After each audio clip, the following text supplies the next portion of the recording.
Bigger than capes. Give me some sadness. Yeah, I was looking forward to it, and then I watched it.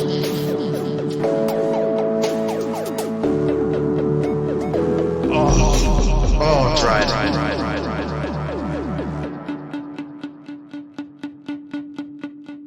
Hello, welcome to Bigger Than Capes. I'm Zach, and I'm once again here with Angela. What's up? Not a lot. Yeah, No. fair. This is our episode. Yeah, 70-something. Yeah, I'm kind of adding the numbers afterwards most of the time because I just don't know. We're in the 70s, that's for sure. We're in the 70s, but not literally. No. We are going to do a different thing than we normally do. We're going to try and kind of compare and contrast two things that are the same kind of thing, but are also more different kind of things. That's it, yeah. Those things will be both from Vault. Yeah, so we're going for the same publisher that begins with a V and isn't Valiant. Yeah, we're growing. We are progressing alphabetically, though, so I guess it's Zenoscope next. Yes. Or... Hang on, yeah. Yen Press. Yen Press, we can do Yen Press. Other comic book publishers are available. Late alphabet publishers do exist, I'm sure. So we're going to do 2 Vault fantasy books in Barbaric and Quests Aside. Yes. So I guess we should have talked about this before the episode. I guess we do like a intro for each book. Yep. The writers and the artists, creative team will kind of do a brief discussion on each individually and then do some comparisons. Yeah, sounds good. Yeah. Make it up as we go along. For a plan we made on the fly, this sounds good. Yeah, it's like we know what we're doing at this point. Ish. So you have been reviewing both of these for biggerthancapes.com. I have, yes. Which makes this... my question was going to be, which one do you want to introduce since you're more invested? But you're not. You're equally invested. I'm equally invested. I've got the trade of Barbaric in front of me, so that might be easier. Well, we both do, but whatever. But... yes, that's something we should probably mention. Barbaric is... We're currently on issue 5 or issue 4 of the series. Yeah. But we're just going to focus on the first 3, which make up the first trade. Yeah. Quest Aside is an interesting one. We have the first 4 issues, which is only 1 issue away from a trade, but hey, here we are. We thought we'd... I mean, that's another way we can compare and contrast one that's complete and one that isn't. Yes, very much so. And I'm sure there will be differences and such. Yeah. Don't know what I'm doing. Would you like to kick us off then with a Barbaric intro? Okay, so Barbaric is published by Vault, as we have already established. The writer is Michael Marici. I always go Marecci, but I don't know what I'm basing that on. Michael, if you're listening, please correct us. The artist is Nathan Gooden, the colorist is Addison Duke, and the letterer is Jim Campbell. And Barbaric, basically we have a barbarian called Owen, who has been cursed by some witches to do good or at least kill bad people. And to aid him in this, he has an axe called Axe, who talks, gives witty asides and gets drunk on blood, and tells Owen who he can and cannot kill. They're rocking around a town when they come across a young lady called Soren, who the townspeople want to kill, who turns out to be a witch. And then they go up to a haunted monastery, and adventures and daring do ensue. To encapsulate it briefly, I think that basically covers it. Yeah. Barbarian, witch, monastery. Yeah. Much killing, much blood. Much killing. Much gore, much axe getting drunk. Yeah, kinda. It's pretty upfront with its premise, I think. Yeah. The first issue I think each issue here is slightly longer than standard. They are, yeah. They're quite meaty issues. Like, the first issue quite quickly gives us an intro to Owen and Axe. Kind of explains his backstory and how he came to be cursed. Yeah. And then introduces Soren and sets up monasteries. Something's not right there. There's some evil lurking. in pretty quick succession, which is, I think, rereading it, because we did the first issue of this on one of our roundup episodes. We did, yeah. I'm not going to speculate the month, because I don't know. I'm going to suggest it was possibly May, June last year. I'm inclined to believe you. That could be true. So we covered it quite in depth then, I think. But what interested me on the reread is I didn't realise the first time around that Owen basically just tells you his origin story without anyone asking. He just he just lets you know what it is. Yeah. Like, by the way, so this one time I was on a boat and my friend Zum got, with 3Ms, got speared in the head, and then immediately afterwards my friends turned out to not be my friends, who then cursed me and such. It was a day. And it's just like, oh, okay. He's kind of on almost like a redemption arc, but we don't really know the full details of it at this point. No, he's been cursed to do good, sort of. Cursed to do good, but what form that takes is generally killing things. But he can't do any of the wine and women and all of that he used to be able to do pre-curse, where that's all he cared about was fame and glory and getting the girl. And then dumping the girl and getting a different girl. Kinda, yeah. So now he is on purely the do good things, which Axe is somehow the moral... He's the moral compass. Somehow. We see that he is a little bit biased at times, which is kind of great. But I think as a really slimmed down cast of characters, and we'll see the opposite of this in Quest Aside. Yes. As purely Owen, Axe, Soren, and then... whoever they're up against. Whoever the villains are. In this case, people in the monastery. Yeah. Evil peeps in the monastery. It works quite well to tell us a lot about those three characters without kind of feeling like there's not enough to say, I think. Yeah, you get quite a rich... You get Soren's whole backstory mostly as well, and her history with the monastery. And it does allow you to focus in on the characters, so you get to know them really, really well, because there's not... It's a very basic plot. Go to monastery, solve problem. Yeah. Which means that you can delve into the character a bit more. Yeah, definitely. And I think that is a good balance. I think the fact that the plot isn't overwhelming kind of serves for a good intro point. I think you can get a lot of fantasy books that are quite eager to tell you how much they know. And I completely get that if you're writing a fantasy book, you've probably done a load of world building and have written down a load of ideas and have a Bible for that universe. But I think it can be heavy to spend your first volume world building and feeding all the details and information, and your characters can end up feeling lost and insubstantial in the... So I like that here we're basically just told, hey, fantasy worlds, this is one of them. We'll handle what exists when we handle it. So right now there'll be necromancer stuff, and maybe there'll be other stuff soon, talking axes and witches and such. Yeah. Magic and mayhem. Yeah, and I like that. I think it's nice to just be told fantasy world is fantasy world, because it feels very sort of swords and sorcery, like a 1980s film.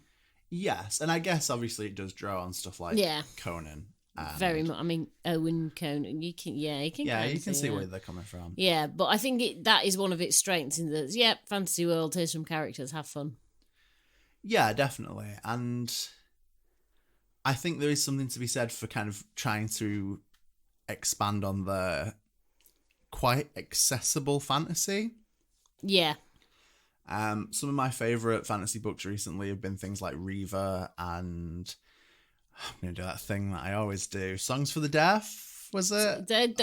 Yes. Songs for the Dead. Songs for the Dead, I think. Did we decide that's what it was? We get confused because of the Queens of the Stone Age album. And it's one of those things. But I quite like it when people are just like, let's just do the, to the point, accessible fantasy world and give people something they recognise without being weighed down by how smug I am about my world building. Yeah. And I think all three characters here are really likable, which is rare. Yeah. Axe is obviously the funniest. Yeah, pretty much.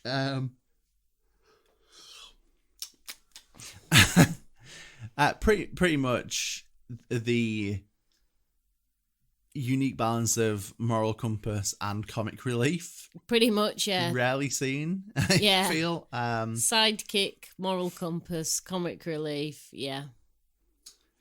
And of course, no one can actually see Axe or hear Axe talk apart from Owen and Soren later on, because she's magic. But yeah, to the rest of the world, it just looks like Owen's just randomly talking to an axe. Which is a good recurring joke. There's a bit when Soren is about to be burnt at the stake, there is like villagers who are like, are you talking to your axe? Because Axe is giving Owen like hints as to what he should be asking about. Which is really nicely done. I think as a book, this is really well put together. Michael Morecci's writing is to the point, and I don't think there are any scenes we don't need here or any information that's unnecessary. I think it's very streamlined in that sense. I also think Nathan Goodin's art is, gory and violent and draws on many kinds of action and fantasy like tropes and ideas. Yeah. Big fan of. Quite early on, Owen cuts someone in half with the axe, and you have that kind of manga anime thing of the panel where the guy looks fine and then he kind of slides apart. Yeah, big fan, love it. Yeah. I also think Addison Duke's colouring is just really good. It is. There's a lot of blood, and he colours it so well. Yes, and everything's supernatural. There's a lot of purples and pinks and greens, and I think they all work well. I mentioned this on the roundup. I'm also a big fan of Soren having tattoos and weapons that she can then kind of just take out of her arms to use. So she's got like knife tattoos and mostly throwing implements, mostly blades. Mostly, yeah. Maybe entirely blades, but I like that detail of I don't know, because it has nothing to do with her being a necromancer. It's just and here's another thing: she has knife tattoos that are also knives. Yeah. Oh, by the way, those knife tattoos, actual knives. Yeah, good idea. It's solid. I'm sure it's appeared somewhere else, but in this context, I like it. I can't think of anywhere else it happens. I guess there's a tattooed man in like DC whose tattoos can do stuff. Does stuff. I'm sure it comes up somewhere else, but I like Soren. I like Owen. I like Axe. I like Barbaric. It's a good book. It is, and it's a fun book. I don't think there's any part of this where I'm like, this is a slog, or it's just an easy, chilled out, like, I don't know, 100-page read maybe. Yeah, that's a guess. There are no page numbers in here, so we can't. It's 3 issues. Cannot maybe it's confirm. There's not all the variant covers in the back, which is disappointing. That is true. There was an insane amount of variant covers for issue 1. Yeah. Which tends to be a very Vault choice to make. Yeah. Should we introduce Quest Aside? We and shall. Then we'll see where we're at. Yeah. I guess I'm doing this. So Quest Aside is kind of similar but more different. It is written by Brian Schirmer. Yeah. Schirmer? Brian, again, if you want to get in touch and correct us. Yeah. We may tweet you later. Art is by Eleanor Gogu. Yeah. Just say them all with a question mark at the end to prove that I don't know what I'm doing. Eleanor Gogu. Colouring is by Rebecca Nolte, and lettering is by Andworld Design. Yeah. So, the main premise of Quest Aside is that there is this tavern called Quest Aside, which is run by Barrow, who is this kind of famed adventurer who is meant to be the most cursed man in all the land. Yeah. And maybe he is. Who knows? He's not my Owen though, so you know. True. Different levels of cursed, but yeah. Different curses, but still. And basically follows Barrow and his members of staff mostly. So we have Vale, Joden, Ray, and Susanna. Yeah. Who are the staff of Quest Aside, who do staff things. Serve drinks. Serve drinks, make cook, food. Wait tables. Yeah, wait tables. Clean the blood off the floor. Try and break up fights. Get lost in bottomless wardrobes, cupboards. Yeah. Storage, whatever. The main premise here is that in the first issue, Barrow is visited by King Dirk, who is an old friend of Barrow. However, he wants to take over Quest Aside and turn it into barracks for his expanding army. Yeah. But will Barrow stop him? Will he even tell his staff about it? What will Barrow do is basically the hook here. Yeah. We're left at the end of issue 1 with the visual of Barrow talking to kind of young ghost Barrow, who only he can see, which is somewhat recurring, but not very consistently. No, but he does crop up. He's still there, yeah. And whereas Barbaric is straight 3 characters, start to finish, and a few villains, there is a lot of people in this book. There's a huge amount. I mean, you've just listed the staff, and that's not even all the main characters. And there's at least half a dozen of them. I've got 20 named characters written down from the first 4 issues. Yeah, there's a lot. Which I get because it's like a stopping point where people go through, they pick up quests, they move on.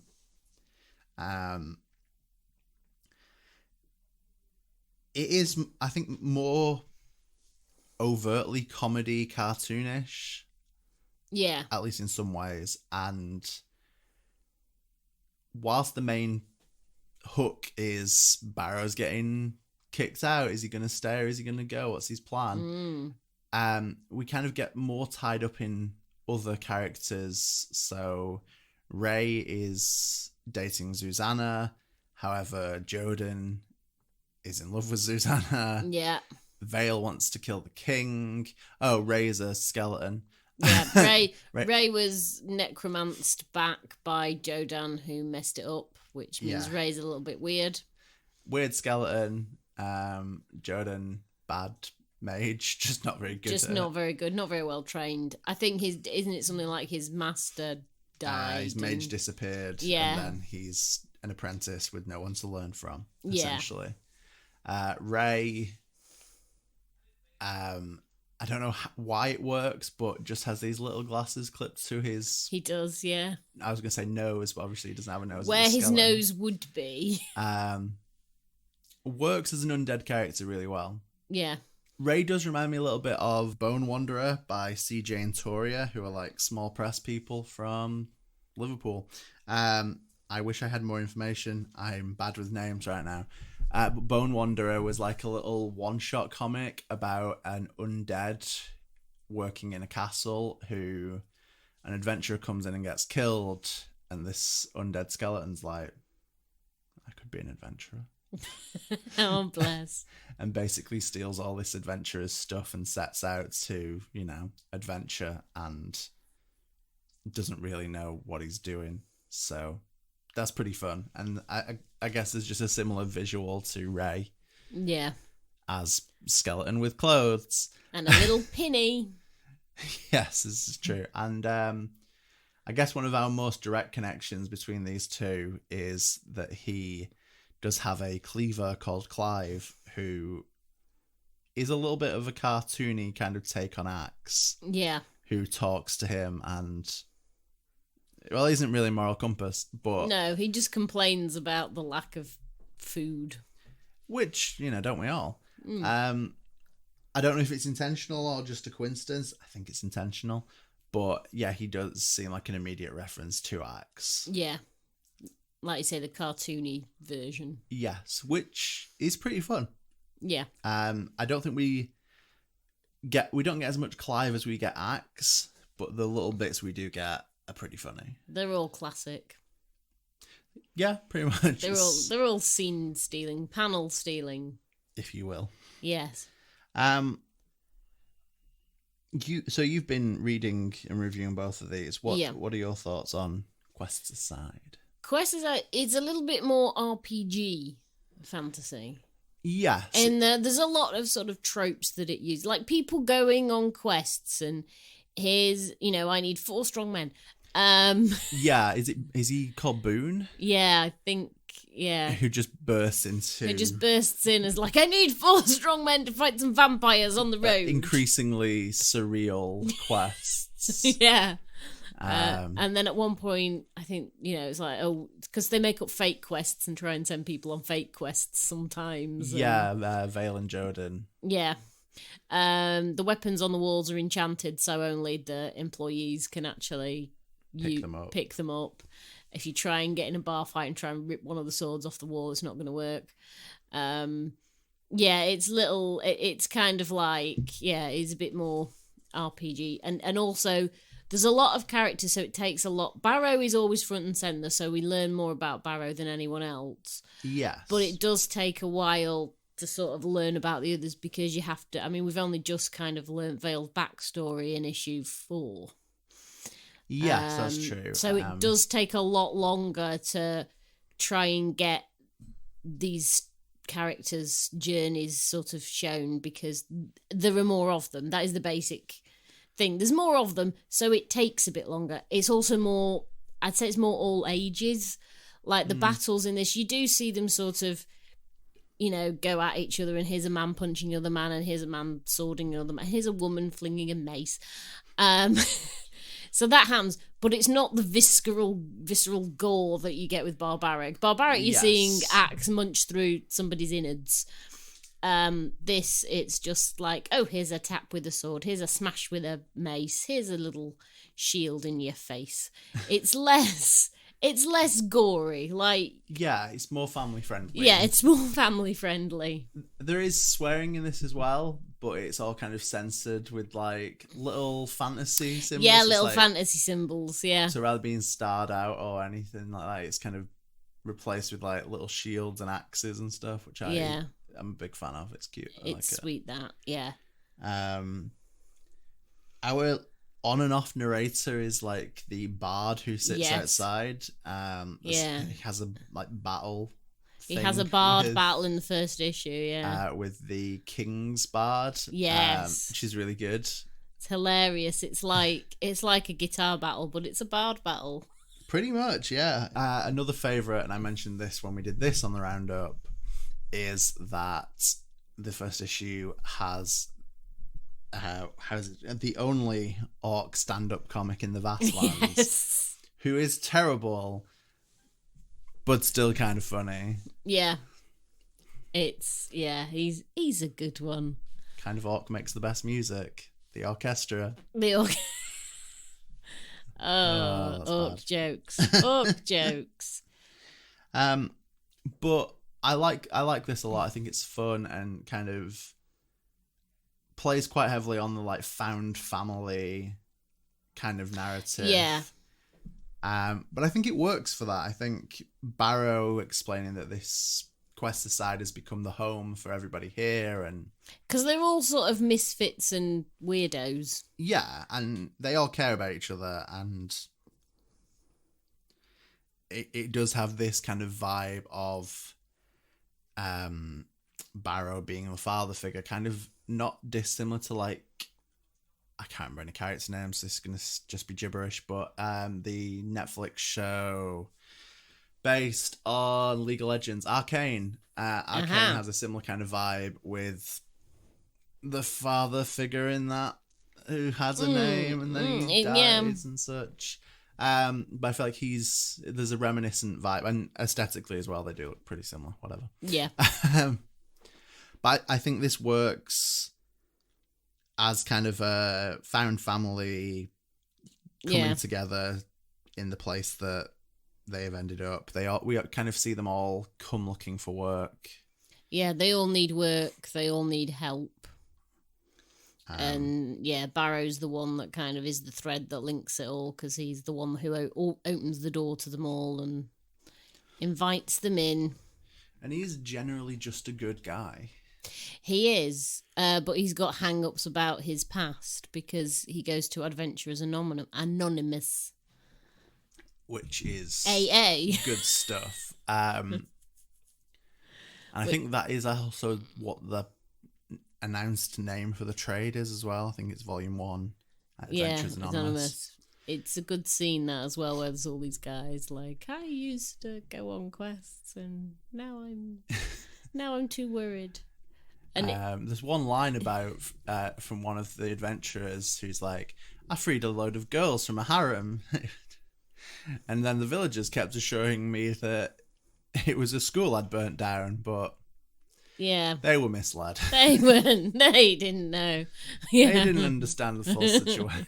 So yeah, and in a way, Barrow has some similarities in that Owen's got to move on from his past, but he is cursed to move on from his past. Whereas Barrow has chosen it. Yeah. But Barrow's chosen to kind of ignore his past, because it's like, weren't you a good friend of the king once? And he's like, he once. And then the ghost of his past self is like, you remember how to have fun, right? Yeah. And kind of digs into him a bit. Whereas, so Barrow's past is, quite, from what we gather from the stories that Crane comes in and tells stories. Krayn. Yeah, I'm going to go. Crane and Peril? Yeah, that's it. He comes back and tells, these stories of when Barrow was a great adventurer and all of this, and now he's just here running a bar, right? It's so boring. So clearly Barrow has to move on from, there is some trauma in the past that clearly inspired him to start Quest Aside. We don't know what that is yet. So he's trying to move on, whereas Owen's like, on the one hand, I sort of miss killing and drinking and questing and all the rest of it. Because he went on quests, as we find out, maybe not in this first trade, but later on. And now he's been forced into the position where he has to retire well, a bit. But change. Also, but he's like, I can fix stuff. I've got to do good. I've got to, anyone who asks for my help, I'm forsworn to lend a hand. And he's not particularly fond of the position that he's in now, because it was sort of forced. Yeah. But they've both got issues about their past. They're just tackling it in similar but different ways. Yeah, different ways at the best of times, I think. Yeah. But I think they both have a lot more similarities than they do differences. They do, yeah. Both of them, when we kind of see the past exploits, I think there's definitely some crossover there. Yeah. Interesting that we see kind of the complete opposite sides as well, even in things like Joden and Soren as magic types. Soren apprentices, is not, well, we've kind of found out Soren is born with magic powers and is, just does what she does, whereas Joden seems to be learning badly. Attempting to learn from basically a creepy entity in a cave, as we find out. Yes, which we still don't really know what's happening. No. I guess we'll find out soon. Yeah, I would imagine possibly next issue, possibly the next arc, but soon. Yeah. So Soren is more. If Soren raised someone from the dead, she'd probably do it right. Whereas, because of natural talent, whereas Jojen's kind of like, well, I've got this book, but I don't really know what I'm doing with it. But I've raised this guy from the dead, but hey, he can cook. Yeah, that's true. And no explanations for that, just is what it is. Yeah. And Ray sort of provides more of the cynical humour. Because Susanna's dating him, and then she's like, you know what, Ray's kind of an arsehole. And it's like, it is true, but also he's quite funny with it. Yeah, I like Ray. I like all the characters in this, to be fair. I think they all come from different angles. I feel like Susanna is the one we know the least about. Yeah, she basically... Because we see her turning up and Barrow giving her the tour and explaining things and what she's got to do, but we don't really know much who she is or no. where she came from. I mean, there is the problem that sort of her early character stuff is also linked in with her relationship with Ray. Like, she breaks up with him and is like, yeah, he's an arse, and Vale's like, so why don't you break up with him? She's like, okay, then I will. So she does. Susanna's probably the one with the least individual and the least sort of agency. In a way. I mean, she has agency in that she makes a choice in a relationship, but she does it after talking to several people. Yeah, that's true. She speaks to Barrow, she speaks to Vale, she makes a decision. It's interesting that we've kind of find out that Jojen and Ray are like a package deal, and they, both clearly have a thing for Susanna. Interesting, that, isn't it? Yeah. Almost like there could be some projection there of Jojen onto Ray as a, resurrected entity. Yeah. I don't know. I'm stretching here, but it sounds believable. It could work. Within this context, it could work. Very different books, the two of them, both operating kind of in the similar space of fantasy world. You know how that works, right? Cool, yeah. Let's get on with it. I think they're both funny, but in different ways. Yeah, sort of Quest Aside is more, I'm not going to say obvious humour, that seems... I feel like it's more intentionally written to be a comedy. Yes. Like the tagline on the back of the issues is, it's always sunny in the realms. So I feel like there's some knowingness that, hey, we're doing a comedy book. I feel like Barbaric is... I don't know what to compare it to, really. I mean, it's like on the back of Barbaric, it just says, Barbaric, the only tale brave enough to ask, how can a man sworn to do good indulge in so much violence? Which doesn't really give you an idea of... Yeah, I don't think it gives away anything. No. They're completely different, but go with me on this. For whatever reason, there's something about Barbaric that reminds me of, like, Money Shot. I can see that, yeah. I don't know if it's just some of the, like, comedy choices or, like, it's not overly committed to one. So, like, Money Shot was, hey, we're doing sci-fi exploration, but it's sex positive comedy about running a sci-fi porn site. I don't know. I feel like this has a similar commitment to being like, hey, it's a fantasy Conan type book, but it's funny, but it's got depth. There's things in it that seem like, even for the strange location of, like, whenever and wherever Barbaric is set, there is stuff in it that feels kind of current and political, and I should have written down notes, but I can't think now. There's definitely something very early on with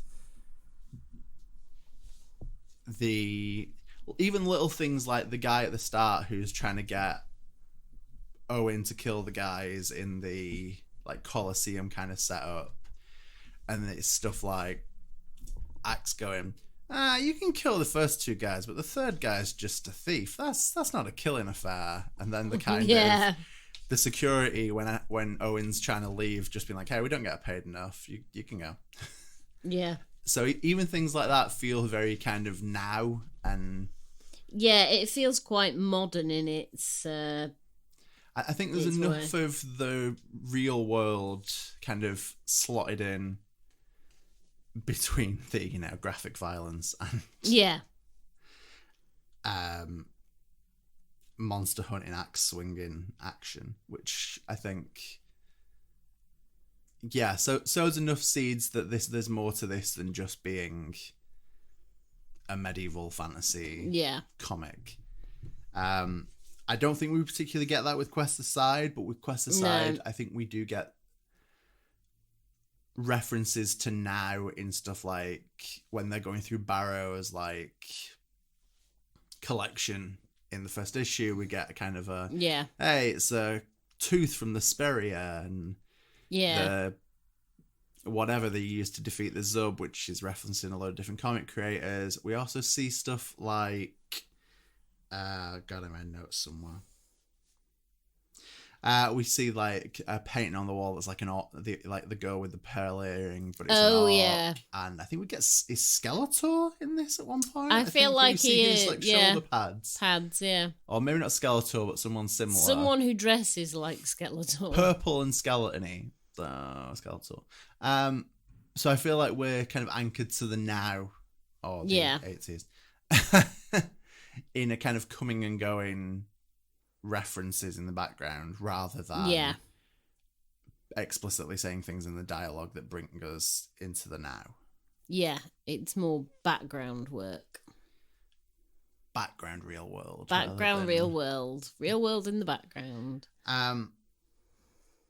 But two different kinds of fantasy book, but both kind of drawing on the same spaces at times, as we've covered Owen and Barrow, Joden and Soren, I think. Yeah, Axe and Clive the Cleaver. Axe and Clive, of course, the double act we're all waiting for. I mean, yeah, they could, Friday night, Quest Aside's talent night. They could team up. They could do that. Yeah, I'd be into that. Put them aside alongside the Orc Comedian. Everybody wins. Yeah, everyone would be happy. I also feel like we get the recurring theme, not just in Barrow and Owen, but also in the Scorpion Trust, who are a group of adventurers who turn up in issue 4 to try and buy Quest Aside. We kind of see the recurring theme of like moving on and realizing you're finished with something. So Barrow has obviously realized that and founded Quest Aside. Owen has been forced to kind of give up his past and move on. And then we see the Scorpion Trust also, who are like, hey, we'd like to settle down, have ourselves a nice tavern. Yeah, we can't adventure forever. We can't do quests forever. At some point, we've got to draw a line under it and find a nice place to settle down and run a bar. Which is a theme I don't think we really see in fantasy, or at least not the fantasy I've come across. No. It always seems to be, the young adventurer trying to prove themselves, or... Yeah. I don't know. Teaming up for the first time to defeat an evil. Massive epic quest, not what happens when the questing is done, which I guess in a sense makes this similar to like No One Left to Fight in the... Yeah. What do you do when you finish the fighting? Yeah. You set up a tavern or you get forced to do good forever. Yeah, those are your choices. The recurring theme across them of being cursed as well is interesting. We see Barrow cursed that he can't get drunk and he's haunted by a idealized version of himself. Yeah, the idealized younger version of himself. To quote directly. And obviously Owen's kind of a one curse kind of man, but that runs his life. That one curse affects everything. So it is interesting how we see different curses on both sides. We see the same kind of ideas employed in different ways, and I think it keeps you in mind that these are fantasy tropes. but they're also free to kind of go in really, really different ways. And they do, yeah. They take the same kind of tropes, but they use them in very different scenarios and different ways. Yeah. And it's like, kinda. I mean, thinking about, because we found out Vale's tortured backstory, and it's a bit like, I mean, Soren has a very different tortured backstory, but it's sort of how they approach their tortured backstories in the, you know. Yeah, definitely. What sort of revenge, you know, is it revenge, or do you try and protect what you had? Or is it both? Can be both. I do, whilst I liked finding out more about Vale, it did annoy me. That's kind of twisty. See, I liked the twisty. Of course you did. Because I'm a twisty person. I think it works, though. I think it conveyed the story and maintained the kind of bard spoken narrative we saw in the first issue, and it kind of dipped out after that. I suppose that's one of the differences. The bard dips in and out of narrator quite a lot in Quest Aside, whereas Barbaric, there's no real one narrator. You get all the characters narrating it at one point or another. That's true. That's immediately reminded me. There is 1 page, 2 pages, 3 pages. There's some pages in issue 3 of Barbaric, and I've read this twice now, at least, maybe more. I've read those 3 pages. So much. I think it's the first 3 pages of issue 3 where you have Owen's dialogue and the Abbott's dialogue side by side, 1 bubble each per panel for like 3 pages.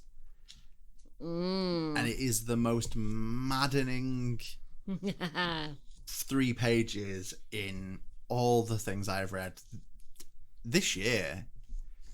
Them's the ones. Oh, there it is, yeah. Because the 2 dialogues don't complement each other. They don't tie together. But they exist, yeah. They sure do exist. But both times I've read this, I've ended up reading one set of bubbles and then the other bubbles, and then the first set of bubbles again, and then taking notes on what both sets of bubbles are trying to say. Yeah. I don't know what it is that doesn't scan in my brain about those 2 pages, 3 pages. But for some reason, it just... Well, they don't sort of lead into each other. No, they're 2 completely different bits of dialogue. Like, the Abbott's like, we heard their call, souls made monstrous by our own creator cast out. And then Owen's like, if the words divine and justice weren't totally fucked. But that doesn't lead on to it at all. And it follows on from what Owen has been saying. But not quite. It doesn't flow. It does feel a little bit disjointed and unconnected. It has gotten to the point where I've read those bubbles so often that I've kind of created in my own mind, like, is the thing here that the Abbot is coming out with this kind of religious rhetoric, and it's just meant to demonstrate how little Owen cares, that he's like, while the Abbot is delivering his speech about why, you got to do the evils. Yeah, I've got to be evil. Owen is just like, yeah, but here's my thoughts on it. Yeah, yeah. I mean, I might be projecting that, but yeah, my interpretation after reading it 100 times was that it is basically Owen ignoring the Abbot and being like, my dialogue's more important. Yeah. I'm the hero. I'm doing good.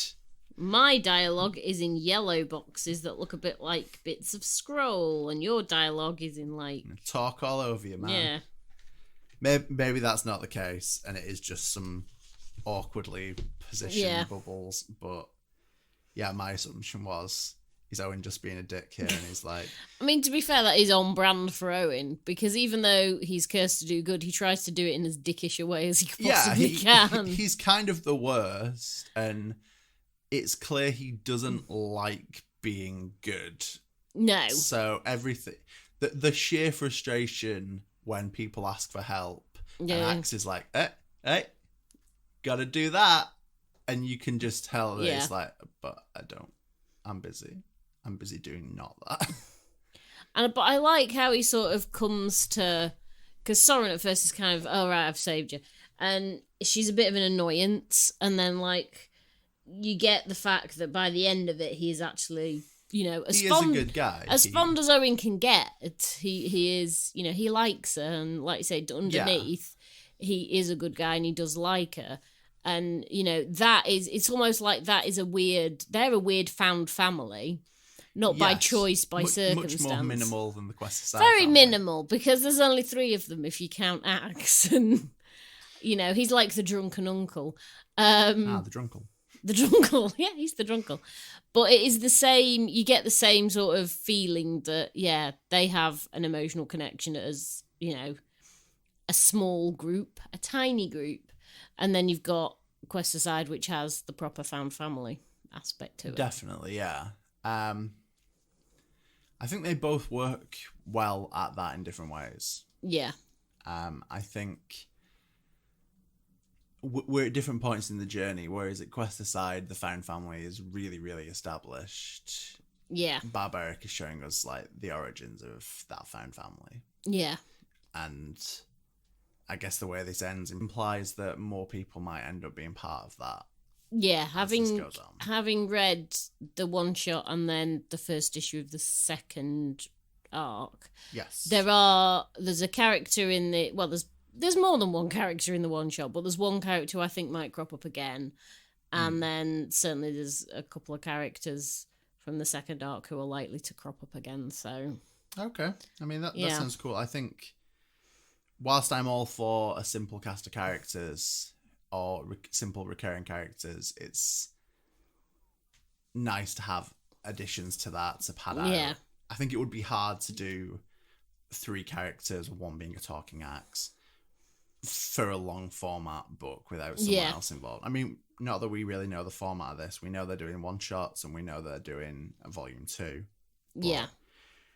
I think Barbaric is really good, and I can see it quite comfortably running for a while, especially in this kind of chilled format of 3 issues and then we take a break.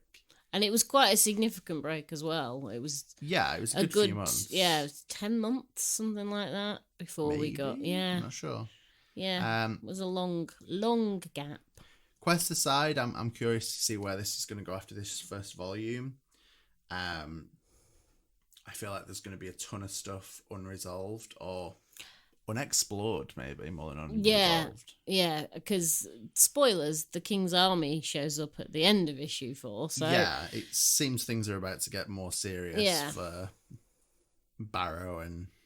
his gang. The gang, yeah. Yeah, but ultimately, you don't know how it's going to... But, I mean, the fact that you've got Vale's past and that's not really been explored outside of a flashback... Susanna, you can explore more. Who was Ray before he was necromanced back as an angry skeleton? The big questions. Will Clive the Cleaver get any more page time?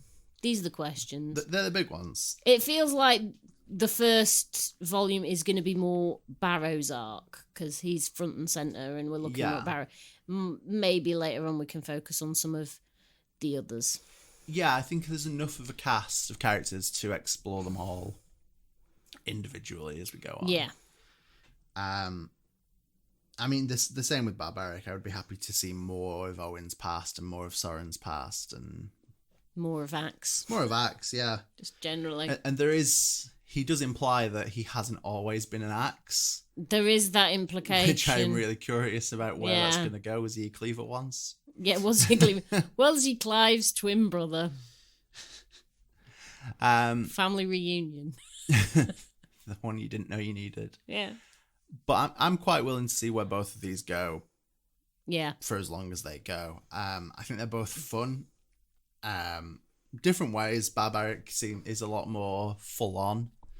Yeah. And I think heavier in ways. There's a lot more. There's the concept of death and hell and all of that crops up.